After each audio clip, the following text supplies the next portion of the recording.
Welcome back to another technical deep dive here in the debug zone. Today we're tackling a big question and breaking it down with insights from other users. Hopefully this clears up some misconceptions and helps you get the answer you need. So buckle up, stay a little curious, and let's jump right in.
And that's a wrap.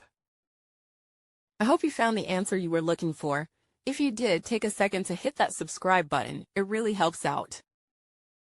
And let me know in the comments which solution worked best for you. See you next time in the debug zone.